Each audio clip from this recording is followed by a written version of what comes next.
Hey YouTubers, and welcome back to Tony the Technician's channel. And today on Tool Talk episode 30, we're going to be going into ratchets, but more specifically flex head features, flex head types. There are a lot of different styles and makers that make different types of flex head features on their ratchets, and everybody has their personal opinion and need for the ratchet. So we're going to kind of go into those. Since people have their own opinion on them, I'm going to cover as many as I possibly can. There are a few more out there, a couple different styles, but we're going to cover, I believe, a majority of them. And hopefully this video will help you decide what type you like and what type you need to use in the situations you find yourself in, whether you're a do-it-yourselfer, automotive tech, construction.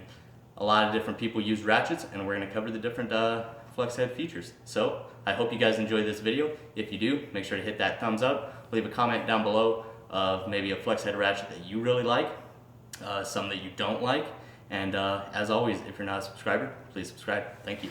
Alrighty guys, so to start this off, I have a few of my own here, and yes, if you can see this, this is a wrench, but it's a certain type of locking feature for a flex head.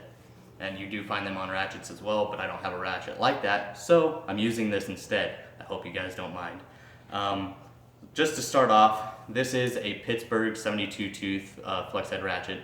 Yes, you can get this type of flex head in many different brands, but this is the one that I have. Now we're not going to be going into detail of sizing of the ratchet or tooth count or quality or anything like that. We're just going to be covering the locking features or the flex head. Because I have basically already drilled this topic a lot on as far as quality of my different types of ratchets and everything. So to start off with, you have your basic flex head ratchet.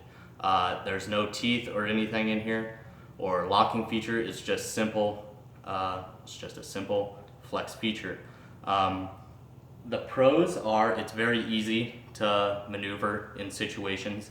Cons, some people don't like this because after a while of using it, the head starts to get floppy, and that can be really annoying. Another thing is when you're ratcheting on something and say you're really trying to put torque, either breaking a bolt loose or tightening it, the handle can actually move on you and you might hurt yourself, but it's usually not that big of a deal. But that's something I look for in a flex head ratchet, is a locking feature or something to kind of keep me from busting my knuckles on stuff.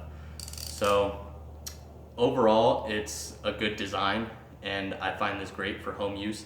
And if it does become floppy over time, it does have a Torx screw in here that you can go ahead and tighten it back up.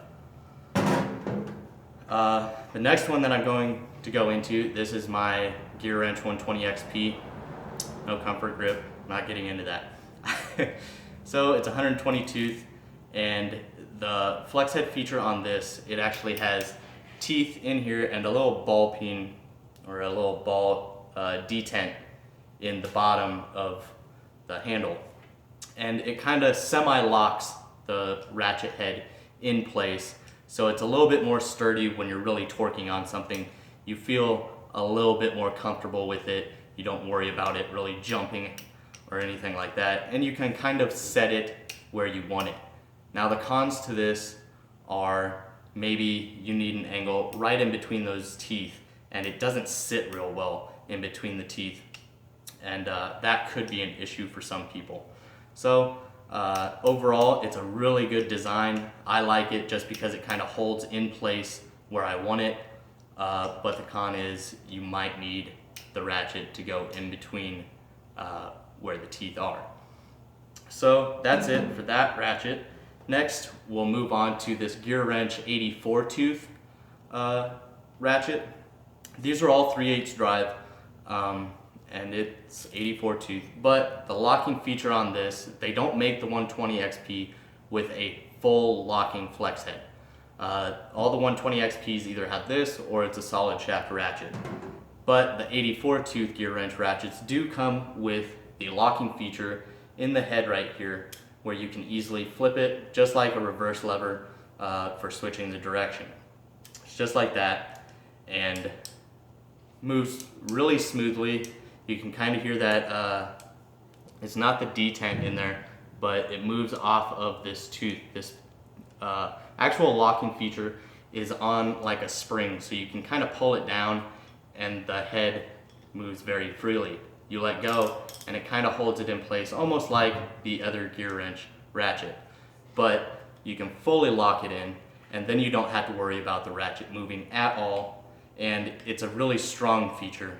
Some makers, you will have an issue with this, breaking and stuff like that, but as far as this ratchet itself, I have not had a problem with it. It's worked great, and I feel very comfortable using it and not having to worry about busting my knuckles on anything. But that's it for the 84 tooth locking flex head.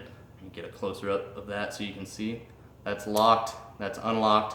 Husky does also make a version almost identical to this, same as Matco and a few other companies. So I just got done showing you the full locking Gearwrench, and as I stated, a few different brands do make this same locking feature. Now, moving on to this Easy Red wrench that I have. They are also flex head. It's not a ratchet, obviously, but there are companies out there that use the same locking feature as this Easy Red wrench, which is, it's got the same teeth as either one of these semi-locking or locking ratchets. And they're actually pretty small teeth compared to the other two, but it still works very well. The way this locks is it has a pin up here and a plate that rides on those teeth, and to unlock it you just have a simple button right over here and it lets it move freely. Now there are more teeth on this, so you get more positions that you can lock it in, but anytime you're dealing with a flex head ratchet, you are compromising the torque that you can put on it because of the joint that you have there. Now, obviously a solid shaft ratchet is much stronger, but most of the time you don't have to worry about necessarily breaking the head off of the shaft, but more of the portion that locks it in the teeth. You take the risk of it kind of breaking, and then you just have a floppy head on your ratchet. That's the most common damage done to these types of ratchets. I haven't had an issue with mine, knock on wood. So they've all held up really well. I haven't broken anything yet, but just know when you do have a flex head ratchet, you do compromise a little bit of torque. But I find this feature with this quick button, it is spring loaded, so as soon as you let go, it locks it right in place. And some designs do have it to where this pin on the side goes all the way through, and you would push it this way and it would unlock it, and you would move it, and then you would just click it back and it would lock it and unlock it. You guys get the point.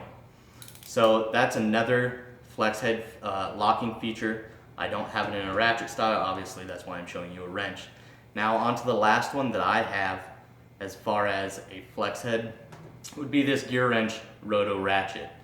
Now, a lot of different companies do make this same design as well. SnapOn, Carlisle, and a few others.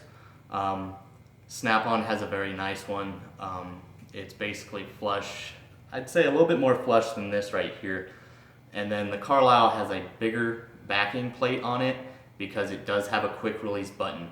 The SnapOn and this Gearwrench does not have a quick release, but I'm not picky about that. I actually like ratchets without the quick release. The thing that makes this different than your normal flex head ratchets is the actual part that it rotates on is centered on the head of the ratchet, which kind of gives you a stronger joint right there just because of how small this is. It's kind of a weaker point. Now when I say weaker, it doesn't mean the ratchet's weak. I'm just saying that since it's a flex head ratchet, that would be its weak point. Now with these, it's really nice because it's quite strong the way this is set up.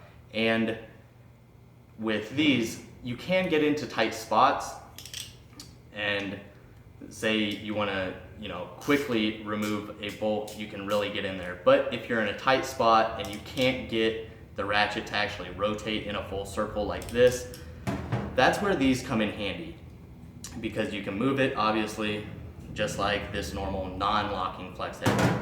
But you can go straight, so it's almost like a nut driver or a screwdriver or a speed ratchet basically. So you can just quickly remove bolts or fasteners and anything like that, and then you can go straight back to applying torque to whatever you need. So maybe when you're installing a bolt, this can make it really easy, and then as soon as you get it tightened down just enough, you can go into actually tightening it. So these ratchets are really nice. They are not locking, but it's a really nice flex head. And then same as this, how I spoke about it maybe becoming floppy over time. Well, these, it could happen to, it's a little less likely, but it could. But they do install the same feature. It's a torque screw where you have the split down the center of the shaft, and basically by adjusting this screw, you can adjust how tight these arms are clamping on the head of the ratchet. So you can have it really stiff so it's hard to rotate, or you can make it looser if you're using it for multiple things. So I just got done covering the roto ratchet from Gearwrench, which I find really handy, especially for tight spots. It does have a little bit thicker of a head, but we're not getting into that. We're just talking about flex features. If you guys want to know any more information on any of these ratchets or want a closer up, please let me know and I will do a review on any specific one that you guys want to see. Now getting into another feature that SnapOn has for their locking feature.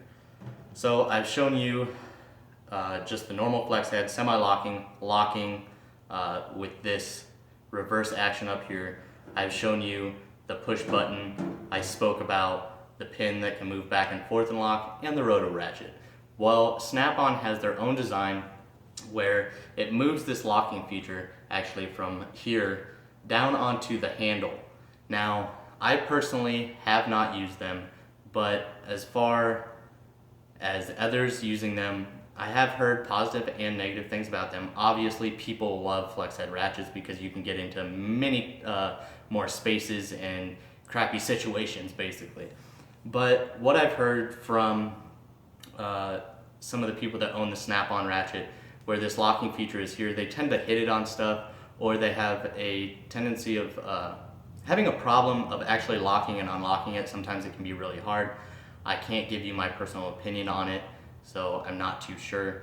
If you guys have a locking flex head SnapOn ratchet, please let me know how you like the locking feature, but I do just want to state that they do have their own locking feature, and it is down here on the shaft of the ratchet instead of being up here on the joint. So those are a few of the different locking type features and non-locking type features.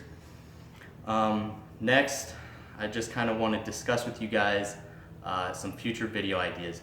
Please leave a comment down below, not only of locking ratchets or flex head ratchets that you enjoy or ones that you don't like. Leave that down in the comments, but please, for more video content, please give me ideas. I'm very open to new video ideas, and I want to know what you guys like to see. So that is a big thing. Please leave a comment down below of what you guys want to see. But that's about it as far as flex head ratchets, and soon I will be doing a toolbox tour update as well. So maybe if you don't have an idea for videos, video content now, maybe after I do my next toolbox tour and you guys see what tools I all have and the new tools that I've gotten, maybe you guys can kind of watch through that and come up with some of your own ideas. If you guys want me to compare any tools like I did with the Gearwrench and Pittsburgh pass-through socket set, if you want to see more of those, please leave suggestions down there in the comments of some tools that you would like me to compare. And I hope you guys enjoyed this video. And if you did, as always, hit that thumbs up, leave a comment down below, please, and subscribe if you're not a subscriber. Thank you guys, and I'll see you guys next time.